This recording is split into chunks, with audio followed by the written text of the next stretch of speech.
shouldn't have got dressed out of the same wardrobe. It's like conference attire. All right, we should do this properly. So this is a weekly update from Oslo, and I'm going to do this just a little bit differently because I'm conscious that there's a lot of people that are going to watch this related to the massive data breach stuff I loaded last week.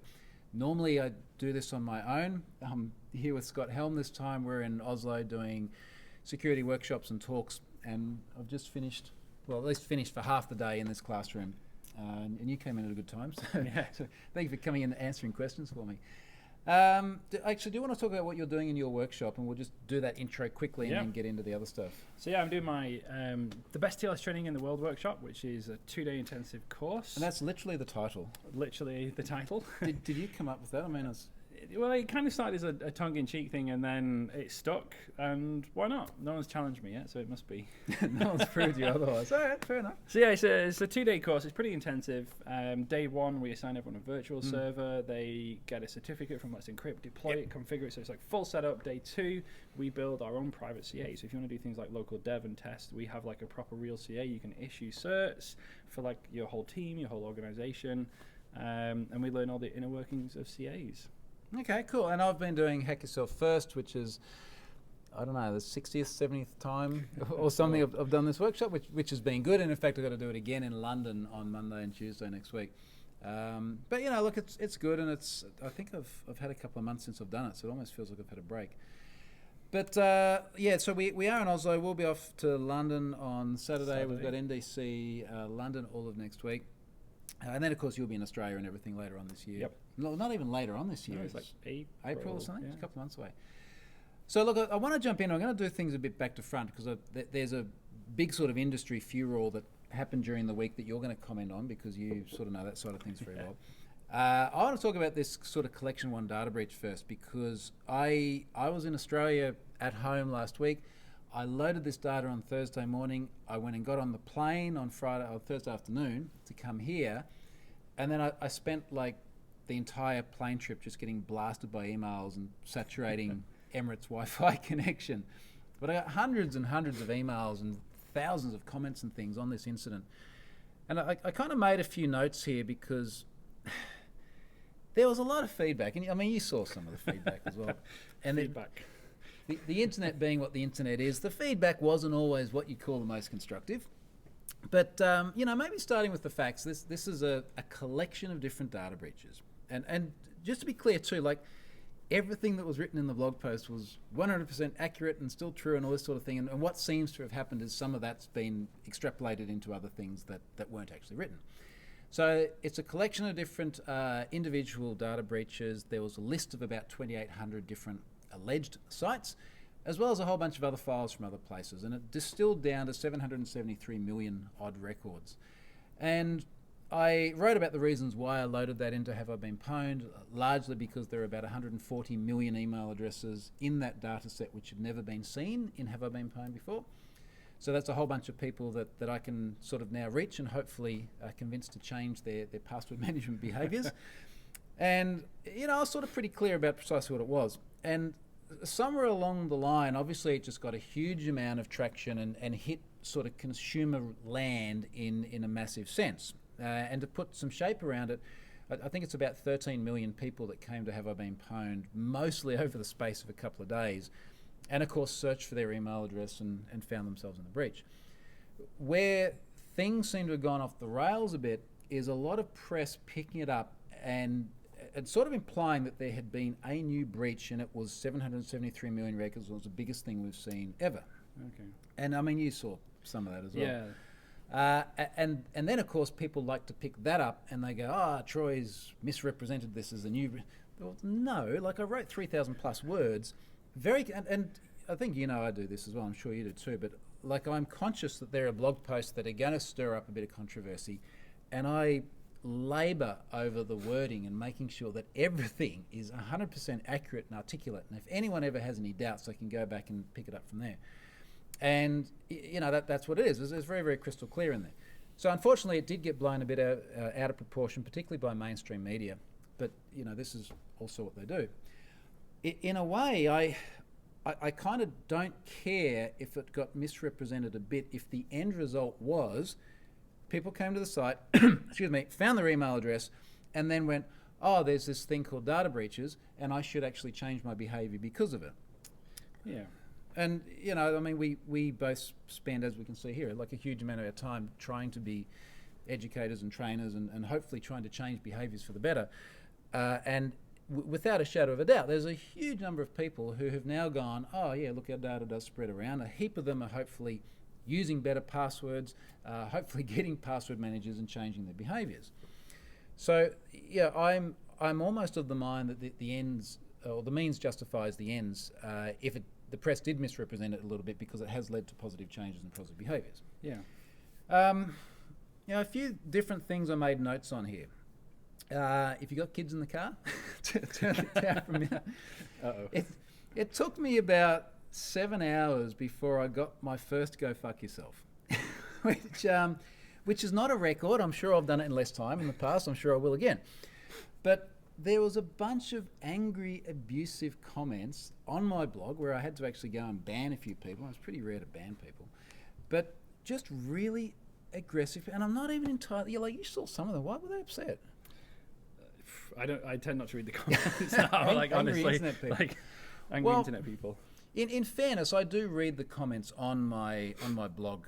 I do read everyone there. I don't read YouTube or Hacker News or things like that. Read YouTube or Hacker News or things like that, and you'll understand why. But there are people who are a little bit cranky that I think I wasn't giving out passwords, and I've written really, really clearly about all the reasons I don't give out passwords before. It just creates enormous risk for you guys, for me, and it's unnecessary in the broader scheme of things, because once you know that there's been these data breaches, if you're using genuinely unique, strong passwords anyway, it doesn't matter. It's not going to be a problem. So that frustrated me a little bit. A lot of people also losing their minds, as the internet is prone to do, about the fact there's the password search feature. So, you know, you go and have a been pwned, you go to the passwords link, you can put in a password and it will tell you if it's been breached before. And as Scott knows, the way that works is there's an anonymity model behind it. So it hashes the password, it takes the first 5 characters. Yeah. Designed by Cloudflare, works fantastically. And in fact, that anonymity endpoint, that API, is doing about 7 or 8 million requests a day. I checked it again today. So 7 or 8 million requests a day of organisations that actually use this service to try and stop people from using passwords that have been breached in the past. And it works extremely well. And I did explain it very carefully in the blog post, and I linked through to the detail. Your password is never sent to me. And I still had people abusing me by having this page here which allowed this to happen. And I'll sort of say to people, look, if you don't want to enter the password, and I did make the point here that I'm reticent to condition people to doing that, download the hashes and you can search through the hashes. But then, of course, you get Joe Average popping up going, hey, I just downloaded 22 gigabytes worth of SHA-1 hashes. How do I find my password? So, yeah. Well. Now, part of what went off the rails then as well is I sort of said, look, you know, there's multiple ways of checking your password. You can check it online, and it does the hashy anonymity thing. You can download all the hashes. That's going to be a bit of work. If you're using 1Password, as in the password manager 1Password, they have this Watchtower feature which integrates, and it just goes through your entire keychain, checks every single password, comes back and tells you if it's been exposed. Best possible way to check all your passwords. Now, a lot of people got very upset about that. Again, as more upset. I know, more upset. Because I do have a commercial relationship with 1Password. And this is something that began, I think it was about April last year.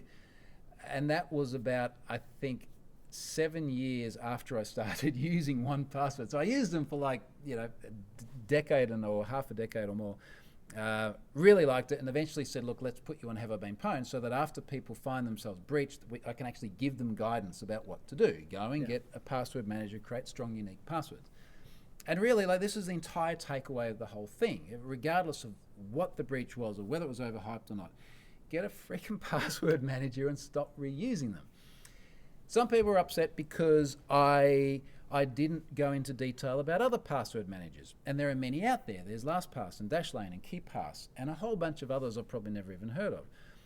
And I explained originally in the partnership with 1Password, I said, look, it's very difficult when someone comes to this site. The average consumer is number one, learning that data breaches are a thing. Number two, learning that their personal information has been exposed. And number three, then trying to figure out what the hell to do about it. And I wanted to be really, really clear about this is exactly the path I would take. I would download this product, I would use it this way, This is what I do myself. I'm endorsing it not because they're paying me money, but because this is what I've always done, and I've always endorsed it. And I mean, for anyone who's got any doubts, just go back through the Twitter history over years and years and years before any relationship, and I mean, you know this as well. But it's Well, that aside, though, it's like we kind of have that shortcoming a lot where we point out, oh, data breach or this thing happened, but it's like, okay, so now what, right? Like, I think we need that step of not just like yelling and waving our arms that this thing went wrong, but like we've got to give some advice with that on how to fix it. Otherwise, we'll just be here again next week. But this is exactly the point, because before I had 1Password on there, I basically went, "You've been pwned. Go and use Thanks, strong, bye. unique passwords. Good luck." Yeah, see you again next week. You know, and that was it. And that was insufficient. And I just, you know, like I ended up, I think it was only like 2 or 3 people making genuine comments. What I mean by genuine comments, not just sending spam. I'll talk about spam in a moment. That I ended up binning. But it was because they got really angry and aggressive about that. And it's like, look, here's an idea. If you don't like 1Password, go and use something else. Use a different one. And I have absolutely no problem with that. I mean, really, the macro outcome of this is use a password manager. Here is the one I use. Here are the reasons why. Anyway, I haven't actually read these comments, but one of the things I thought we'd look at while we're here, because it's always kind of fun when you read comments live. Krebs wrote a piece on this article, and a few people pointed me to this. He said 773 million password mega breaches years old. Spot on. Everything Krebs wrote in this, we read it briefly on the train the other day, is I 100% agree with. It's precisely right. Now, there's 57 comments here. We're not going to read them all, but you know, the first one here says, "Thank you for the sanity, Brian. I've been pulling my hair out reading these reports and screaming at my monitor. It's not a new breach."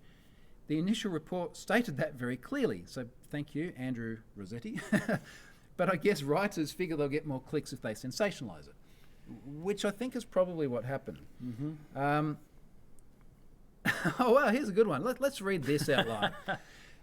All caps. Read it in caps. Troy Hunter's a fraud. He gets this data for free from a script kiddie, runs it as new, and massive breach to drum up donations and fame. He is now skiing in some Alps. It wasn't the Alps. It wasn't. No, it was wrong. Norway. Completely different, same continent, granted, different thing. While security teams are scrambling to help their company protect users and executives. Troy dumping the dump and bragging of now on holiday, linked to a tweet. Troy passively asking for donations for his good boy work. Hang on. No. So this is Con Artist Aware, and then Con Artist Aware Spoof comes down. If you look at his tweets, he's asking for donations because ingesting billions of records in a database is expensive. Thank you, this is true. According to Google, that's about, and then there's a price in here for the SQL server I was running. Troy does many things, of which is offering an entirely free service which notifies countless people when there's another instance of their data being found on the internet. Also, there's nothing wrong with going on vacation, especially when Scott Helm responded by saying they're going to Norway for a conference. Oh, the shit. Go back to work. No geez. holidays. And of course, we're doing. They're good-looking Alps, aren't they? We're only skiing at the weekend. But why? I don't understand what compels people to go out and write. Be mad.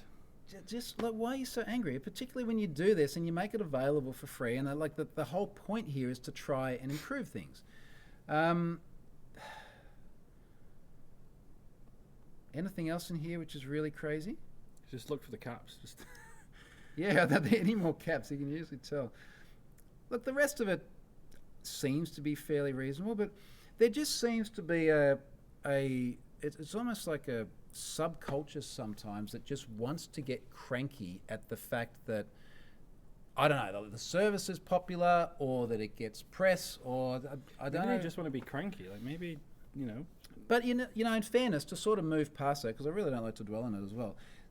I honestly don't care that much. Like I read this and I'm more upset at the fact that there are people that stupid that have access to a keyboard. You know, I'm more upset about that than I am about someone being upset about me. I mean, the reality of it is there's always going to be a slice of people that are unhappy with everything that you do. And in fact, I recently wrote that thing about financial tips for technology professionals. And I had so close to 100% positive feedback. There was only one person. But even when there's something which is just massively positively received, there's always going to be an element of people that are pissed off about it. And I'm okay with it. It's okay to be pissed off. I'd rather you be pissed off in silence, but it's not going to change anything. I think that was kind of it. Actually, let me follow up on one other thing. One thing that I didn't realise when this data was first sent to me is that this is collection 1. There's also collection 2, collection 3, collection 4, collection 5. And then there's all sorts of other collections that are just massive sets of credential stuffing data. I have obtained the other collections. I've got to look at them and figure out what to do. And in all seriousness, so this was a week of pretty solid work trying to process this data and get it loaded. And I'm still doing the last bits of cleanup, shutting down services and things that I can now scale back.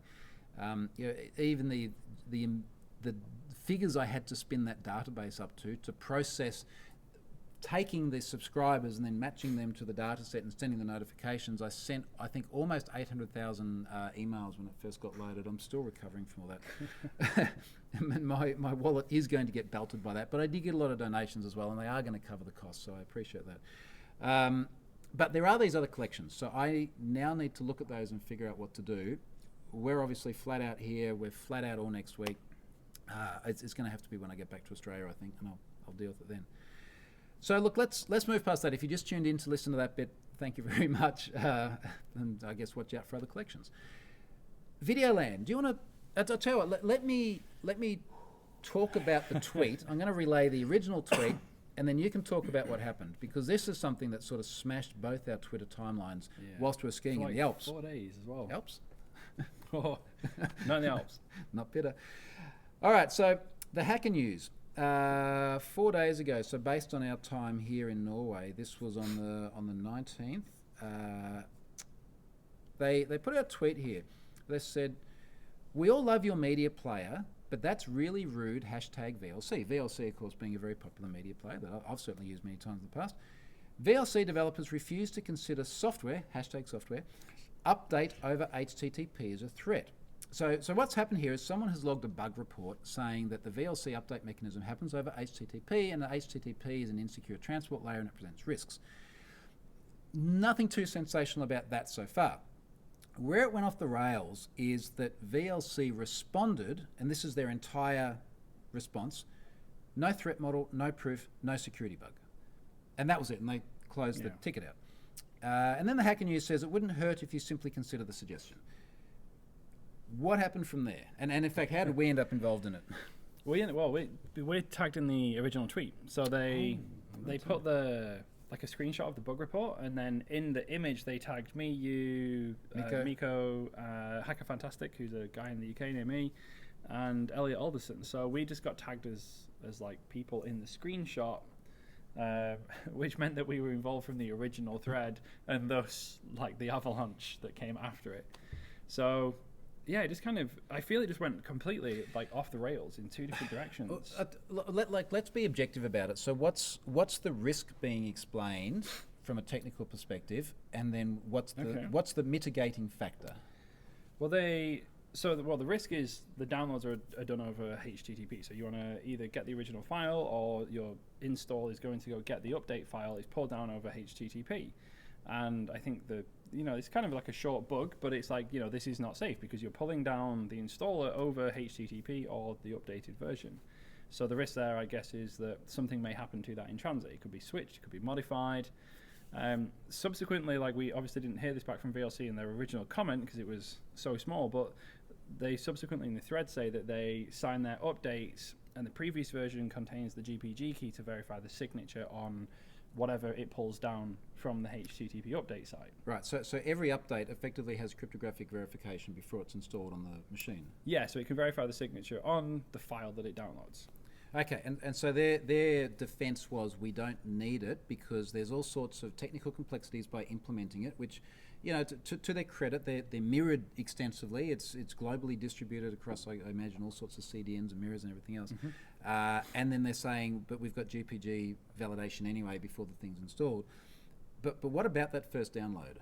Well, this is the problem, right? Like, if you chain it all the way back to the beginning, if the original installer is downloaded over HTTP, then you don't really have any assurance in that one. So then can you have assurance of subsequent validations? So, like, if the first one comes down and it's bad, then everything after that is surely bad as well. And there was only like one other minor thing, and I said in the thread, people can go read.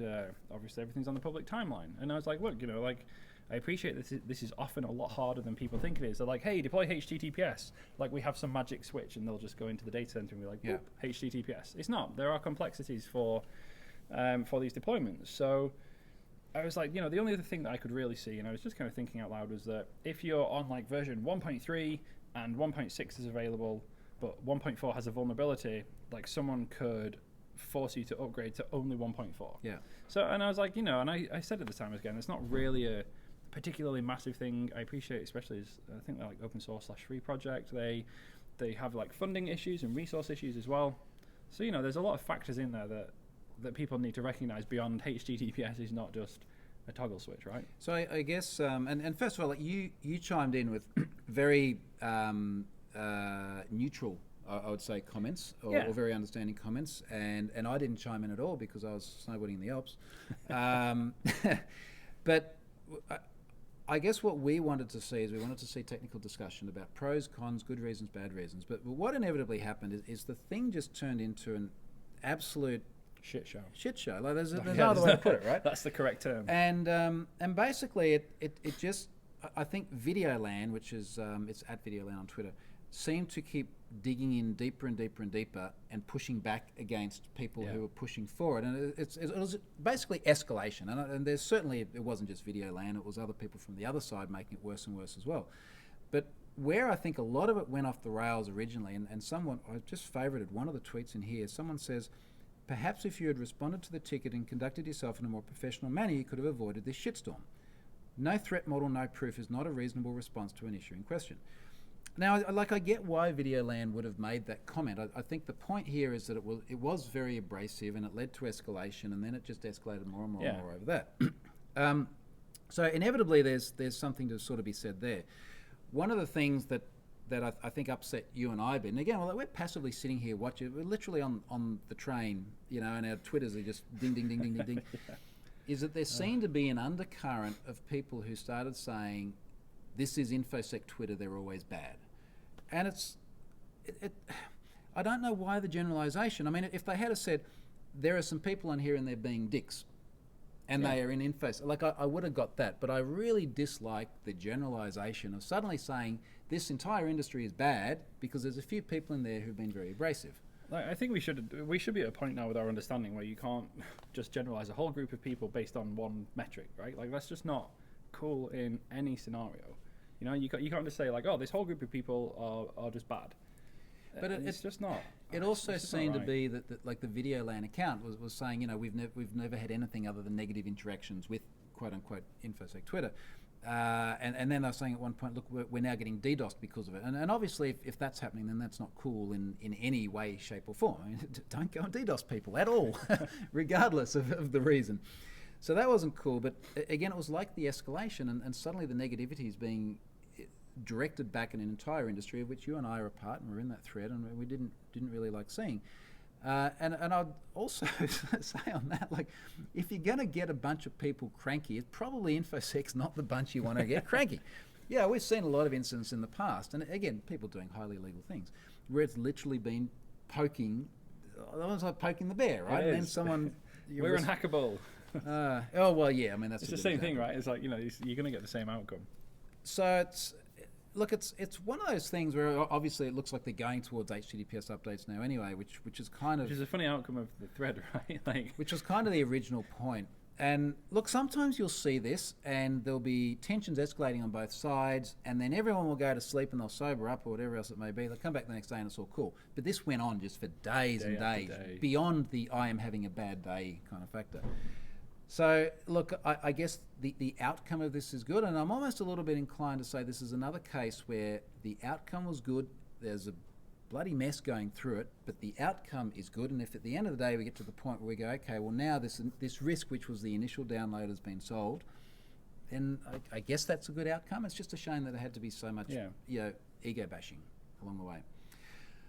All right, so look, we've got to wrap up because we're going to get lunch and then we've got to do this again.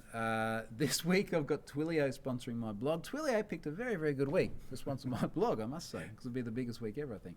They, as I mentioned a couple of weeks ago, they now own Authy. I think they bought Authy a few years back now, and I think you use Authy as well. Yep, everything. So I use Authy for all my things. I use Authy on the watch a lot actually. So I have all of my 2FA OTPs and everything synced to here. So when I log in, I pull up the watch now, go to Authy. Actually find it easier than Nice. phone. So they're sponsoring my blog. Big thanks to those guys. Go and check them out as well.